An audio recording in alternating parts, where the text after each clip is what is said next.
Os movimentos expressivos no rosto e corpo servem como primeiro meio de comunicação entre a mãe e o seu filho. Os movimentos expressivos conferem vivacidade e energia às nossas palavras faladas, revelam os pensamentos e intenções dos outros, de modo mais verdadeiro do que o fazem as palavras que podem ser falseadas. A livre expressão de uma emoção através de sinais externos a intensifica. Por outro lado, a repressão, até onde isso for possível, de todos os sinais externos, enfraquece nossas emoções. Aquele que se permite expressar por uma gesticulação violenta incrementará sua ira. Aquele que não controla os sinais de medo vivenciará esse medo em grau mais elevado. E aquele que permanece passivo, quando subjugado pelo pesar, perde sua melhor oportunidade de recuperar a elasticidade mental. Charles Darwin, 1872, A expressão das emoções no homem e nos animais. Estamos atualmente testemunhando um ataque à psicanálise, partindo dos psiquiatras e de outros que não negam seus princípios básicos. A crítica advém do desapontamento diante dos resultados da terapia psicanalítica, já que, mesmo deixando-se de lado os sérios problemas de custo, tempo e outros inconvenientes, não se concretizam, frequentemente, as tão ansiadas modificações na personalidade, sensações e comportamento. É verdade que certos pacientes são auxiliados e alguns melhoram, mas o número de pacientes que passou anos a fio em análise ou pulando de um analista para outro, sem qualquer alteração significativa nas suas misérias, insatisfações ou problemas reais, é alarmante. Há apenas alguns dias atrás, fui consultado por uma jovem que havia gasto 4 anos em análise e mais de 1 ano fazendo outro tipo de terapia. É típico seu comentário a respeito de suas experiências anteriores. A coisa que me motivava a ir não foi realmente alterada. Sempre senti que minha capacidade de sentir era maior do que o que eu realmente sentia. Embora a análise me ajudasse a compreender muitas coisas, isso não fazia com que eu sentisse mais. Foi com isso que eu me desapontei. Face a esta situação, é confusa a reação dos psiquiatras analistas. Alguns oferecem formulações mais elaboradas, enquanto outros apelam para o senso comum mais banal. Infelizmente, nenhuma das duas abordagens oferece uma solução ao problema. Nem podem culpar Freud de que os insights que ofereceu ao mundo se mostraram relativamente ineficientes para enfrentar os sérios distúrbios emocionais que tantas pessoas apresentam. O próprio Freud não cumpriu com suas promessas. Conhecia as limitações de sua técnica. A situação na qual a psicanálise se vê hoje em dia é similar à de qualquer outra disciplina médica jovem. Pode-se comparar os resultados obtidos agora, através da cirurgia, com os de 100 anos atrás? Os progressos resultam de alterações nas técnicas, de uma melhor compreensão do problema e de habilidades mais sofisticadas. Se os analistas de hoje são responsabilizados pela situação presente, é só por sua relutância em modificar seus procedimentos tradicionais. A história da psicanálise não se ressente da falta de experimentadores e pensadores. Enquanto a maioria se dedicava a detalhes teóricos, alguns deles, em especial Ferenczi e Wilhelm Reich, introduziram inovações importantes nos procedimentos técnicos.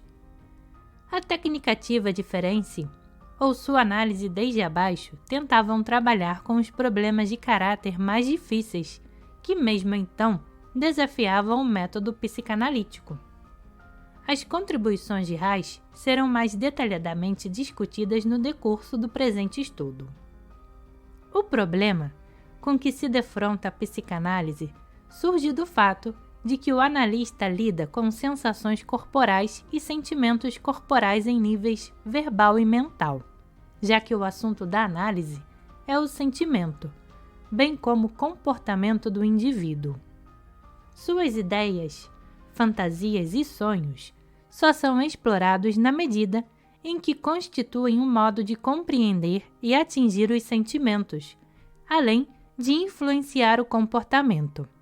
Será que não podemos conceber a possibilidade de existirem outros meios e modos de alterar os sentimentos e as ações?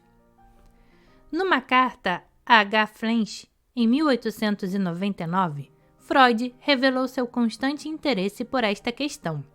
De tempos em tempos, visualiza uma segunda parte do método de tratamento: provocar as sensações do paciente, assim como suas ideias, como sendo muito indispensáveis. Se Freud não conseguiu propor um método de tratamento que concretizasse essa ideia, tal fracasso pode ser atribuído à dificuldade inerente à relação corpo-mente. Enquanto o conceito de dualidade mente-corpo influencia o pensamento de uma pessoa, a dificuldade é insuperável. Podemos inferir que Freud lutou contra esse problema durante toda a sua vida. Dessa luta, advieram formulações mais claras, que constituem a psicologia do ego. Porém, o mesmo problema confronta os atuais analistas de modo tão agudo como foi com Freud.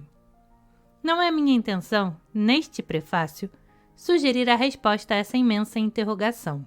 Em vez disso, gostaria de explicitar a tese que subjaz a este estudo, indicativa do caminho a assumir para a obtenção da solução para esse problema. Os analistas estão cientes da identidade entre muitos dos procedimentos somáticos e os fenômenos psíquicos. O campo da medicina psicossomática está repleto de referências do gênero.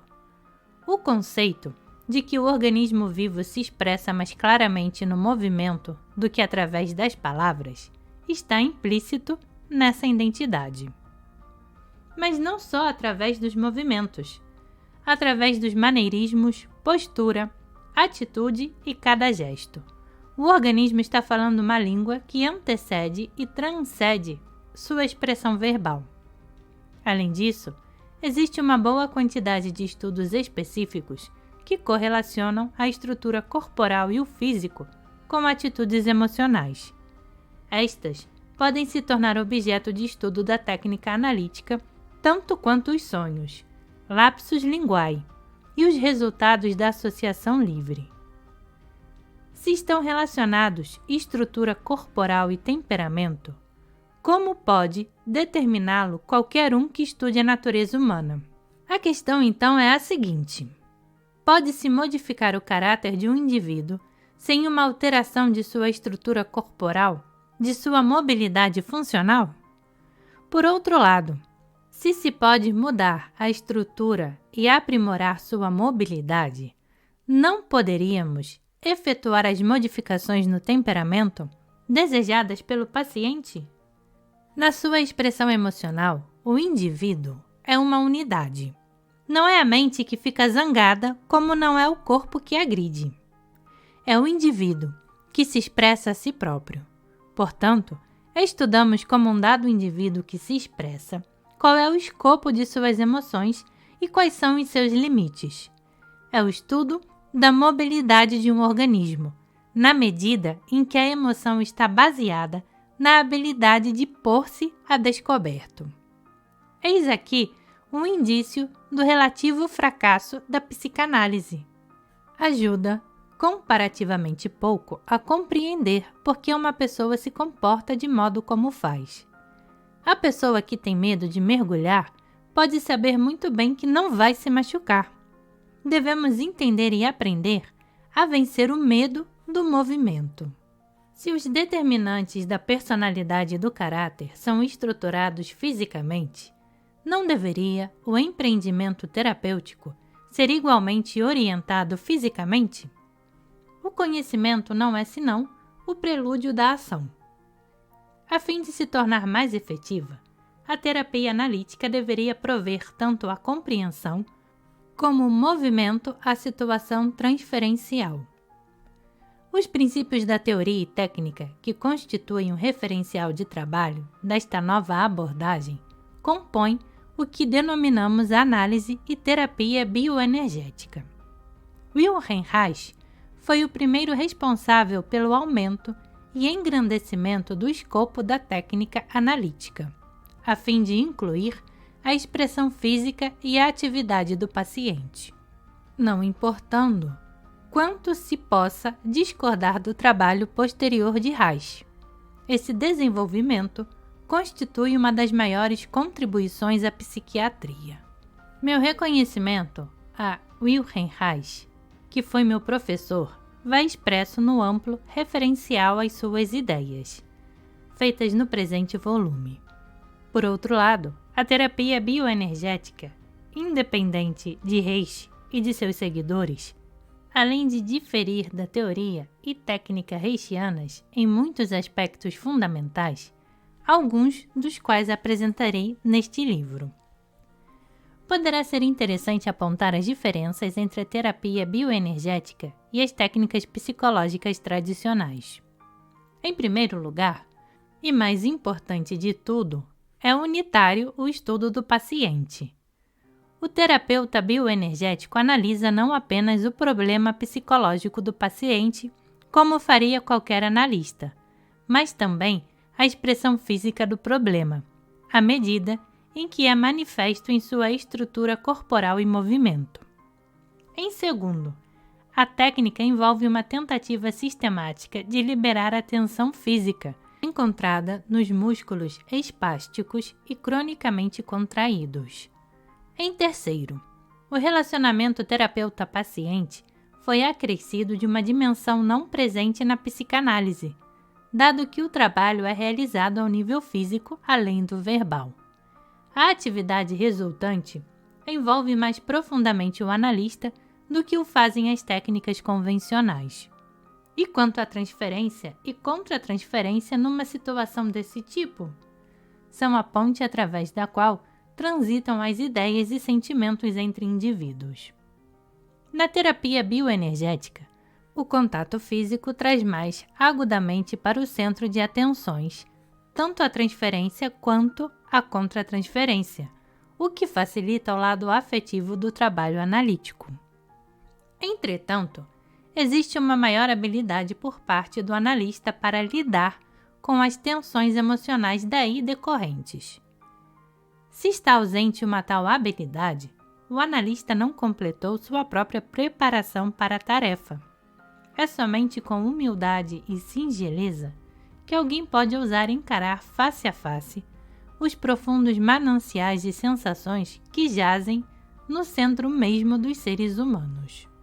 Este volume não tem a pretensão de ser uma apresentação completa das teorias e técnicas da análise e terapia bioenergéticas. O campo é tão amplo quanto o próprio assunto da vida. Como uma introdução ao tema, deve aproximar a psicanálise da abordagem física aos distúrbios emocionais. Estudos adicionais estão em andamento, tanto nos aspectos práticos quanto teóricos deste trabalho.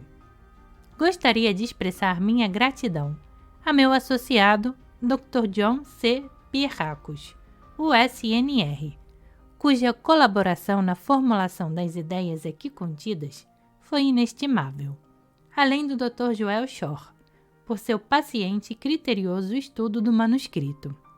Também gostaria de apresentar meu apreço aos membros do seminário sobre a dinâmica da estrutura de caráter, cujas sugestões e críticas aprimoraram minhas ideias. Meus agradecimentos à senhorita Dora Akshin, que graciosamente datilografou o manuscrito do livro. Alexander Lowen, New York City.